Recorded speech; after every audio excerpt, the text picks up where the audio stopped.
Idinelay ni Israeli Prime Minister Benjamin Netanyahu ang pagpapalaya sa 620 preso hanggat hindi nasisiguro ang kaligtasan ng mga susunod na papalayaing hostage ng Hamas. Dagdag dito, paulit-ulit ang naging paglabag ng Hamas dahil sa mga ritual na nanghahamak sa mga bihag at patuloy na paggamit sa mga ito para isulong ang kanilang political propaganda. Dahil sa pagdelay ng Israel, naniniwala ang mga pamilya ng Palestinian prisoner na baka hindi na palayain ang mga mahal nila sa buhay. Inakusahan naman ng Hamas ng pagsabotahe sa ceasefire agreement ang ginawa ng Israel. Hindi rin umano sila nakipag-ugnayan para sa mga negosasyon sa pagtatapos ng Phase 2 ng deal sa March 1. Iginit ng grupo na nananatili silang committed sa napag-usapan at tumutupad sa mga obligasyon sa ilalim nito.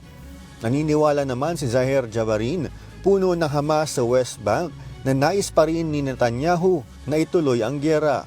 Ipinahayag naman ni Hamas Politburo member Bassem Naim na handa umanong iwan ng grupo ang Gaza para magbigay daan sa Palestinian Unity Government kung saan mga Palestino ang magdedesisyon.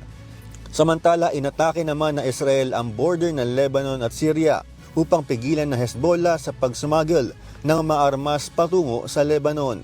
Klein Sinka, humahataw sa balita ngayon.